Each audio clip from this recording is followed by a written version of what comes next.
বাচ্চাকে যে কোনো ধরনের ফল খাওয়ানোর আগে এই নিয়ম করে খাওয়ালে কিন্তু কিছুটা হলেও উপকার পাওয়া যাবে।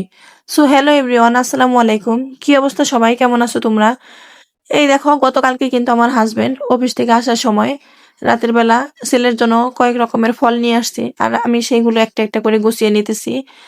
দেখো, এখানে কিন্তু আপেল আছে কয়েকটা এরকম বাঁকাতেরা। পরে তোমাদের ভাইয়াকে বলতেছিলাম যে এরকম কেন, পরে বললো যে এগুলা কিভাবে যেন ওরা দিয়ে দিছে, আমি হয়তো বা দেখতে পারি নাই। আর এই তো এখানে কয়েক খালি কলাও আছে, এখান থেকে আমি একটা কলা খেয়ে নিয়েছি। আর ছেলেকে প্রতিদিনই চেষ্টা করি একটা আপেল একটা কমলা খাওয়ানোর জন্য। দুপুরবেলা ফল খাওয়ানোর চেষ্টা করি, দেখা যায় যে 12টার দিকে আমি বেশিরভাগই ফল খাওয়াই। আর এই তো একটা কমলা আর হচ্ছে একটা আপেল কিন্তু আমি পানিতে ভিজিয়ে নিলাম, আর 1 চিমটি লবণও এখানে রেখে দিলাম। এই পানিতে আমি ফলটা মিনিমাম আধা ঘন্টার মতো ভিজিয়ে রাখবো। আর এদিকে কিন্তু দুপুর হয়ে গেছে, তার জন্য আমি একটু রান্না বান্না করতেছি। আর ভাবলাম আজকে একটু তিল ভর্তা করব, আর ভর্তা ভাত খেতে কিন্তু আমার কাছে অনেক মজাই লাগে। একদিকে আমি রান্না করতেছিলাম, আর এদিকে কিন্তু বাহিরে প্রচন্ড বাতাস ছিল, আর বাতাসের মধ্যে দাঁড়িয়ে রান্না করতেও কিন্তু অনেক ভালো লাগে। জানালা দিয়ে একদম ঠান্ডা বাতাস আসতেছিল। আমি কিন্তু দুপুরবেলা হচ্ছে তিল ভর্তা আর হচ্ছে মুরগির মাংসটা রান্না করেছিলাম। আর বিকেল বেলায় ছেলে বলতেছিল সে পিৎজা খাবে, যদিও সে তেমন একটা খেতে পারে না, কিন্তু ওই যে টিভিতে দেখে তাই সে পিৎজা খেতে চাইছে।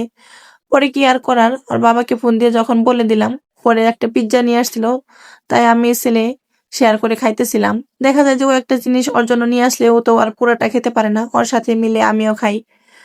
আর এদিকে কিন্তু আমার বেলকনিতে একটা মরিচ গাছের চারা লাগাইছিলাম, আর সেটা মাশাআল্লাহ অনেকটাই বড় হয়েছে, আর অনেকগুলো মরিচও কিন্তু আমার মরিচ গাছে ধরছে। কিন্তু আমার এই মরিচ গাছে একটা ডালে শুধু মরিচ ধরছে, আর গুলাতে ধরে নাই। পরে সেদিন যখন রাস্তার ধারে একটা মরিচ বিক্রেতা, আমি যার কাছে মানে যার কাছ থেকে কিনেছিলাম, তাকে দেখলাম যে সেদিন মরিচের চারাগুলো নিয়ে বসে আছে। পরে ওনাকে বললাম যে আমার একটা ডালে শুধু মরিচ ধরছে, আর গুলাতে ধরে না কেন?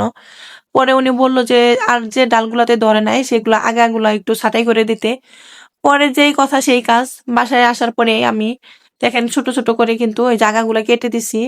আর কেটে দেওয়ার পরে কিন্তু ওইখান থেকে ছোট ছোট করে একটু একটু করে কুশি দিতেছে, হয়তোবা ওখান থেকে মরিচ গুলা ধরবে। আর এখন যে মরিচ ধরছে সেটা মূলত আমি যখন গাছটা কিনি তখন একটা ডালের হচ্ছে আগা কাটা ছিল, সেই ডাল থেকে কিন্তু কুশি দেওয়ার পরে এখন অনেকগুলোই মরিচ ধরছে।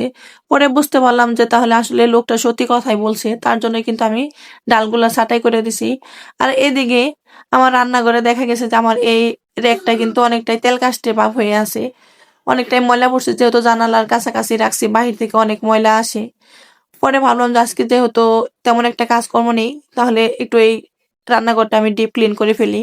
আর তার জন্য আমি সবকিছু এখান থেকে নামিয়ে নিয়েছি। আমার এই রেকটা কিন্তু অনেক বেশি উপকারী। প্রতিদিন যে প্লেট বাটিগুলো ব্যবহার করা হয় সেগুলো দেখা যায় যে ওয়াশ করার পরে এখানে রেখে দিলে নিচে একটা ট্রে আছে, ওটাতে পানি সবগুলো জড়ে পড়ে।